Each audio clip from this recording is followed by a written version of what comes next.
Hi hello welcome to universal talkies. ముందుగా అందరికీ good morning. ఈ రోజు బర్త్డే జరుపుకుంటున్నటువంటి మెగాస్టార్ చిరంజీవి గారికి మన ఛానల్ తరపున హృదయపూర్వక జన్మదిన శుభాకాంక్షలు. అదే విధంగా మన ఛానల్ సబ్స్క్రైబర్స్ ఎవరైతే పుట్టినరోజు జరుపుకుంటున్నారో వాళ్ళకు కూడా ఎ వెరీ హ్యాపీ బర్త్డే. అయితే మెగా 158 గురించి అందరూ కూడా ఏ విధంగా ఆసక్తికరంగా చూస్తున్నారు, మరి అప్డేట్ ఏముంటుంది, చిరంజీవి గారి బర్త్డే ఎప్పుడు వస్తుంది, ఎప్పుడు అప్డేట్ ఉంటుంది అని ఆసక్తికరంగా ఎదురు చూసిన వాళ్ళందరికీ కూడా ఒక స్పెషల్ గ్లింప్స్ తో, అదిరిపోయే గ్లింప్స్ తో మెగాస్టార్ కి బర్త్డే విషెస్ చెప్తూ సినీ టైటిల్ ని కూడా మూవీ టీమ్ అనౌన్స్ చేసేసింది. మరి సినీ టైటిల్ కి తగ్గట్టుగానే చిరంజీవి గారు ఆ గ్లింప్స్ లో ఏ విధంగా కనిపించారో సోషల్ మీడియాలో మొత్తం హల్చల్ అయిపోతుంది ఈ గ్లింప్స్ అని చెప్పుకోవచ్చు. మరి బాబీ కొల్లి దర్శకత్వంలో చిరంజీవి గారు నటించినటువంటి ఈ మెగా 158, ఇక మెగా 158 పోయి కాకా అనే టైటిల్ ని అనౌన్స్ చేసేసారు మూవీ టీమ్స్. 3 నిమిషాల 2 సెకండ్ల పాటు అదిరిపోయే గ్లిమ్స్ రిలీజ్ చేసి మెగా ఫ్యాన్స్ కి అయితే ఒక మాస్ ట్రీట్ ఇచ్చాడు బాబీ కొల్లి అని చెప్పుకోవచ్చు. మరి ఇప్పటికే బాబీ కొల్లి చిరంజీవి గారి కాంబోలో వచ్చినటువంటి వాల్తేరు వీరయ్య సెన్సేషనల్ సృష్టించగా దానికి డబుల్ సెన్సేషన్ అవుతుంది అని చెప్పి గ్లిమ్స్ చూసిన వాళ్ళందరూ కూడా చెప్తున్నారు. సరే, గ్లిమ్స్ అయితే అదిరిపోయింది. 3 నిమిషాల 2 సెకండ్ల పాటు ఉన్నటువంటి గ్లిమ్స్ లో చిరంజీవి గారు సత్యం అన్నా అంటూ సునీల్ చేసినటువంటి డైలాగ్స్, సునీల్ వారం రోజుల పాటు నాకు లీవ్ కావాలంటే సంక్రాంతి పండుగ లక్ష్యంగా మనం పనిచేస్తున్నాం, లీవ్ లేదు అంటూ చిరంజీవి గారు చెప్పినటువంటి డైలాగ్ అందరినీ ఆకట్టుకుంటుంది. సో చాలా కొత్త కథాంశంతో అసలే చిరంజీవి గారిలో 2 కోణాలు కనిపిస్తాయనే న్యూస్ ఒకటి ఉంది, చాలా వేరియేషన్స్ కనిపిస్తాయని చెప్పి న్యూస్ ఒకటి ఉంది.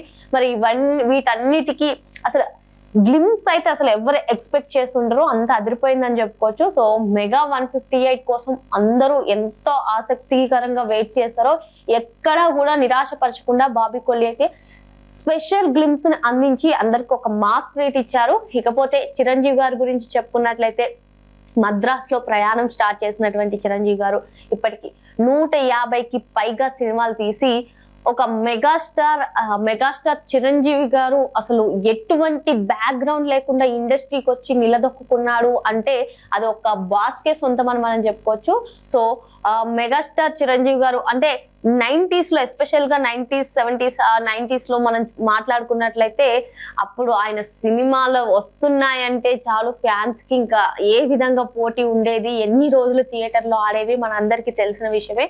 మరి ఈ రోజు చిరంజీవి గారి బర్త్డే సందర్భంగా అక్కడ చిరంజీవి గారి బ్లడ్ బ్యాంక్ ద్వారా కూడా ఎంతో మందికి రక్తదానం కానివ్వండి, ఆక్సిజన్ బ్యాంక్ ద్వారా కూడా ఎంతో మందికి ప్రాణాలను, అంటే నటుడుగానే కాకుండా సొసైటీ పరంగా కూడా ఆయన ఏ విధంగా ఆలోచిస్తారు, ఎంత మందికి ప్రాణదాత అయ్యారు అంటే అటు బ్లడ్ బ్యాంక్, అదే విధంగా ఆక్సిజన్ బ్యాంక్ ద్వారా ఆయన ఎంతో మంది జీవితాలను నిలిపారని మనం చెప్పుకోవచ్చు. సో మెగాస్టార్ చిరంజీవి గారి బర్త్డే వస్తుందంటే మెగా అభిమానులకు ఇటు సినిమాల పరంగా కానివ్వండి, అక్కడ బ్లడ్ బ్యాంక్ లో కూడా ఎంతో మంది బ్లడ్ డొనేట్ చేయడానికి రెడీగా ఉంటారు.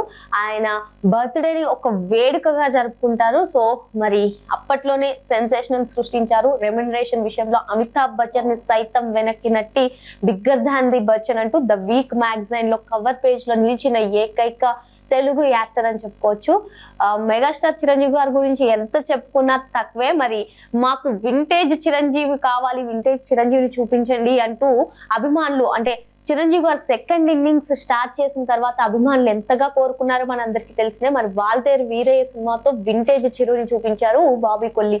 మరి ఇప్పుడు మెగా 158 లో ఖచ్చితంగా హిట్ బొమ్మే అని చెప్పి గ్లిమ్స్ చూసినటువంటి వాళ్ళందరూ కూడా చెప్తున్నారు. ఎందుకంటే గ్లిమ్స్ అంతలా ఆసక్తికరంగా ఉంది, ఆకట్టుకుంటుంది, మరి అదిరిపోయిందని చెప్పుకోవచ్చు. మరి సంక్రాంతి బరిలో రానున్నటువంటి ఈ కాక ఎటువంటి సంచలనాలు సృష్టిస్తుందో సంక్రాంతి వచ్చే వరకు వేచి చూడాల్సిందే. మరిన్ని లేటెస్ట్ అప్డేట్స్ కోసం వెంటనే యూనివర్సల్ టాకీస్ ని సబ్స్క్రైబ్ చేసుకోండి.